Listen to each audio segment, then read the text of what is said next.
La Russie est-elle aussi puissante qu'on le pense? Ou elle n'est peut-être pas aussi puissante qu'on le pense, elle est simplement la représentation, le corps, carcasse d'un serpent mort. Vous savez, le serpent, mort ou pas, ou peut-être mort, on a toujours peur du serpent, surtout sur le continent africain. On s'en méfie terriblement. Un serpent mort, on veut vérifier est-ce qu'il est vraiment mort ou pas. La Russie, il y a quelque temps, a donné ce qu'on appelle le red line, la ligne rouge, la ligne à ne pas franchir. Vous avez touché le territoire russe, nous allons vous bousiller complètement. Тем, кто позволяет себе такие заявления в отношении России, хочу напомнить, что наша страна также располагает различными средствами поражения, а по отдельным компонентам и более современными, чем у стран НАТО. И при угрозе территориальной целостности нашей страны для защиты России и нашего народа мы, безусловно, используем все имеющиеся в нашем распоряжении средства. Это не блеф. А те, кто пытаются шантажировать нас ядерным оружием, должны знать, что роза ветров... Clairement, comme le disait M. Poutine, il était très clair et très vif dans ses paroles. Et certainement, dès le départ, tout le monde en avait peur. On se posait la question de savoir est-ce que la Russie réagirait de façon nucléaire et détruirait les vies humaines pour toujours. Beaucoup de gens se maintenaient. La raison pour laquelle les États-Unis avaient empêché à l'Ukraine de frapper dans le territoire russe. Comme le disait si bien M. Joe Biden, do not poke the bear, pour dire ne pointez pas du doigt l'ours, sinon l'ours réagira. L'ours fera des dégâts incroyables. Les amis, jusque-là, beaucoup de fois, à plusieurs reprises, on a traversé la ligne rouge de Vladimir Poutine. Et on a touché l'ours de manière inappropriée à plusieurs fois. Et l'ours, jusque-là, on doit se le dire, n'a encore rien fait. Et je comprends votre sentiment tout à fait. Je sais que pour la plupart, vous êtes des grands fanatiques de la Russie. On aime la Russie, je vous comprends tout à fait. Il y a beaucoup de gens qui aiment la Russie, il y a aussi certains qui aiment l'Ukraine. Mais je sais qu'il y a beaucoup aussi qui aiment la Russie et veulent voir la Russie remporter la guerre. Je pourrais comprendre pourquoi. Parce que beaucoup pensent que les États-Unis et l'Occident essaient de dominer le monde, d'imposer leur politique sociale, leur façon de vivre au reste du monde. Et la Russie est comme un opposant suprême, un opposant capable de pouvoir repousser cette idéologie que beaucoup n'acceptent pas. Et on veut voir la Russie avec ses capacités pouvoir se tenir debout contre l'Occident. Et d'autres personnes soutiennent la Russie parce que la Russie, clairement, n'a pas colonisé les pays africains. Et on parle d'Africains ici. Contrairement à l'Europe et l'Occident, ils ont toujours été neutres. Et ont d'ailleurs, dans beaucoup de cas, soutenu certains pays africains, à l'occurrence l'Afrique du Sud, à résister contre l'apartheid. Et on comprend ces sentiments. Mais est-ce que le fait d'avoir un sentiment placide à l'égard de la Russie veut essentiellement dire que la Russie est en train de gagner la guerre? Ou la Russie est aussi forte que l'on pense? À combien de fois on toucherait le visage de votre mère pour que vous réagissiez, comme vous l'aviez promis? À combien de fois on toucherait votre estomac, partant vers une direction plus sud, vous comprenez de quoi je parle, pour que vous réagissiez brutalement comme promis?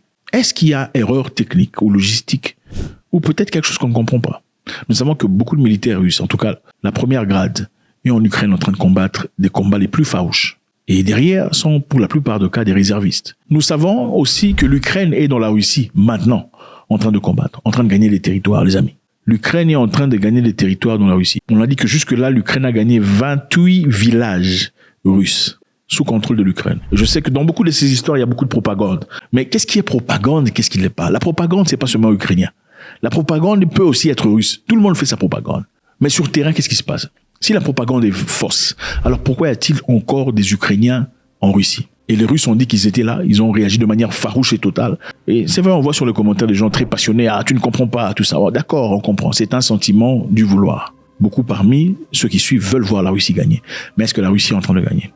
La deuxième chose est celle-ci. L'OTAN est en train d'observer. L'OTAN est en train de voir les points faibles de la Russie. On sait comprendre comment et dans quel axe on peut accéder à la Russie.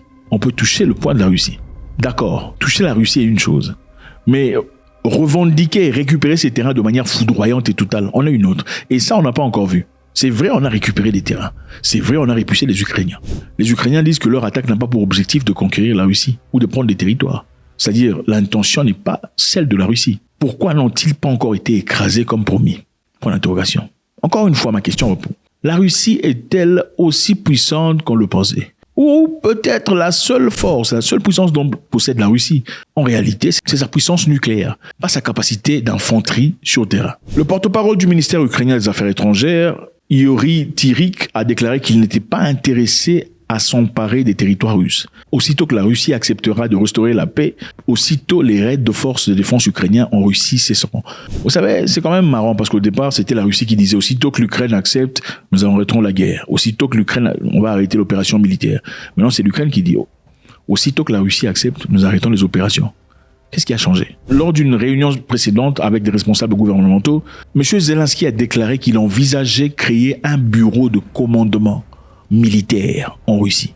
Donc, le territoire qu'ils sont en train d'attaquer, les territoires qui se contiennent déjà aujourd'hui, il veut créer un bureau de commandement militaire là-bas. Vous comprenez de quoi je parle? De celui qui disait non, il faut nous aider, il faut nous soutenir, à celui qui dit nous allons désormais créer un bureau de territoire de contrôle militaire en Russie. Et aussitôt que la Russie accepte d'arrêter les bêtises, aussitôt nous arrêtons de faire nos incursions. Vous voyez comment la guerre a changé. Les amis, la guerre a changé.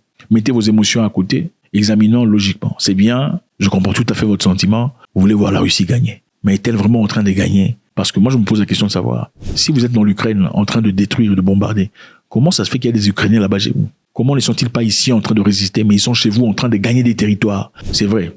Premièrement, c'était à Koursk, là où ils ont eu leur résistance. Mais après Koursk, ils ont pris autre chose. C'est une autre région qu'ils viennent de prendre. Et l'Ukraine dit avoir pris en otage plus de 100 militaires russes. Et aussi, jusque-là, il y a plus de 180 000 civils déplacés.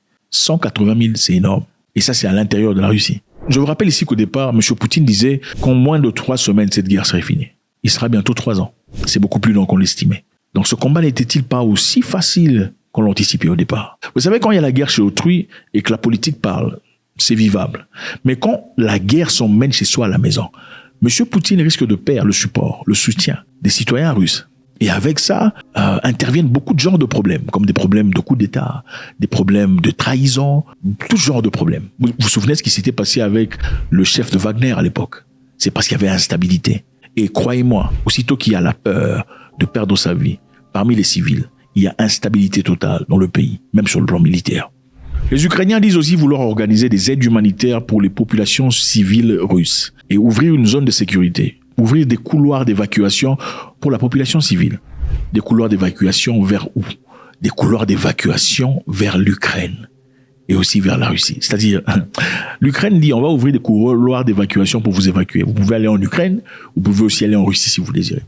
C'est un peu le genre, je suis dans la maison, je domine, je contrôle. Il faut avoir un certain niveau de confiance pour dire ce genre d'histoire. Les amis, cette guerre a beaucoup changé, que vous le vouliez ou pas. Au départ, M. Poutine disait, la ligne rouge est là. Si vous franchissez cette ligne, je vais détruire. Si vous donnez des armes, je vais détruire. Il n'a pas détruit. Il n'a pas fait ce qu'il a promis de faire. Et petit à petit, quand on le dit, quelqu'un te touche au niveau de doigt, tu le laisses faire. Il touche ton avant-bras, tu le laisses faire. Finalement, il fera quoi? Il va te frapper au visage. Et c'est exactement ce qui commence à se passer. Le premier ministre finlandais, estonien, ont déclaré qu'ils soutenaient l'opération militaire ukrainienne à Koursk. Donc, ils soutiennent l'attaque des Ukrainiens à Koursk.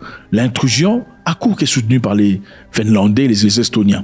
Tandis que le ministre letton, c'est-à-dire la Lituanie, des Affaires étrangères, est allé loin en affirmant que Kiev a le droit d'utiliser les armes de l'OTAN sur le territoire russe. Le président russe, Vladimir Poutine, a déjà qualifié cette situation de ligne rouge dans le passé.